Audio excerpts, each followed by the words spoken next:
Assalamualaikum friends, welcome to kitchen cooking. இன்னைக்கு நம்ம கிச்சன்ல சூப்பரான காலிஃப்ளவர் பெப்பர் ஃப்ரை தான் பார்க்க போறோம். இது ரொம்ப குறைவான நேரத்துல செஞ்சு முடிச்சிடலாம்.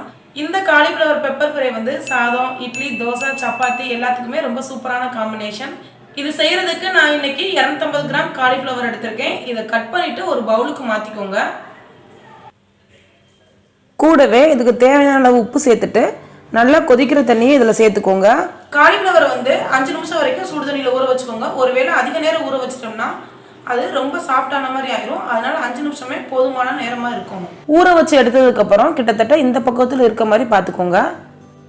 அடுத்தது இதுக்கு தேவையான மசாலாவை ரெடி பண்ணிடலாம். அதுக்கு ஒரு பேன் அடுப்பில் வச்சுட்டு பெப்பர் ஃப்ரை செய்கிறதுனால மிளகு கொஞ்சம் அதிகமாக தான் தேவைப்படும். கிட்டத்தட்ட 2 டீஸ்பூன் மிளகு, 1 டீஸ்பூன் சோம்பு, 1 டீஸ்பூன் சீரகம், கூடவே ஒரு காஞ்ச மிளகாய், ஒரு துண்டு பட்டை, 2 கிராம்பு இதையும் சேர்த்துக்கோங்க.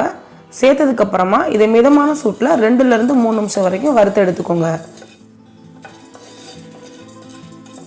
இந்த அளவுக்கு வறுபட்டதும் ஸ்டவ் ஆஃப் பண்ணிவிட்டு இதை ஒரு மிக்ஸி ஜாருக்கு மாற்றிக்கோங்க. இது ஆறுனதுக்கப்புறமா நல்லா ஃபைன் பவுடராக அரைச்சி எடுத்துக்கோங்க.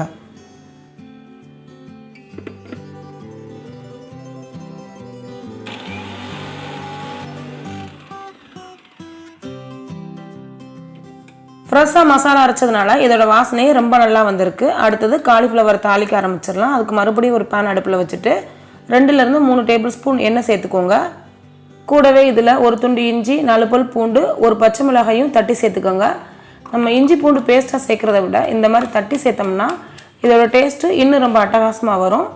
இதையும் நம்ம சேர்த்துடலாம். ஒரு கொத்து கருவேப்பிலை இலையும் சேர்த்துட்டு இது லைட்டாக 1 நிமிஷம் போல் வதங்கட்டும்.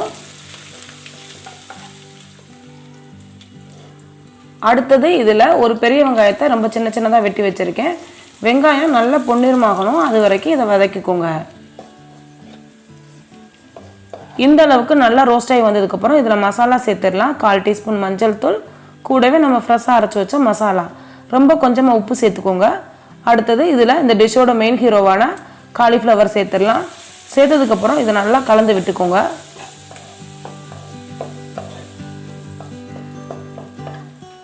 காலிஃப்ளவர் சேர்த்ததுக்கப்புறம் இதை மூடி வச்சு வேக வச்சுக்கோங்க. அப்போ தான் காலிஃப்ளவர் நல்லா ட்ரையாக ரோஸ்ட் ஆகி வரும்.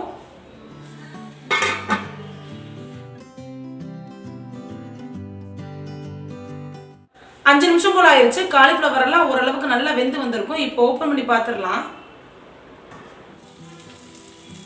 கடைசியாக இது இன்னும் வாசனையாக்கிறதுக்காக கொஞ்சமாக மல்லி இலை சேர்த்துட்டு நல்லா கலந்து விட்டுட்டு ஸ்டவ் ஆஃப் பண்ணிட்டா சுவையான காலிஃப்ளவர் பெப்பர் ஃப்ரை ரெடி.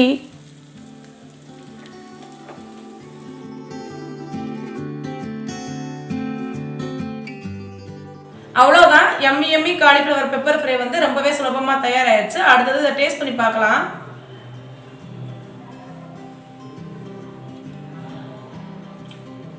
பெப்பரோட வாசனை எல்லாம் ரொம்ப சூப்பராக வந்திருக்கு.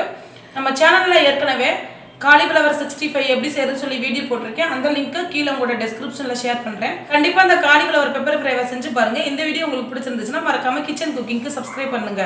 இதே மாதிரி இன்னொரு வீடியோ உங்களை பார்க்கலாம். அது வரைக்கும் டாடா, பை பை. என் சமையலுக்கு புதுமை சேர்க்கட்டும்.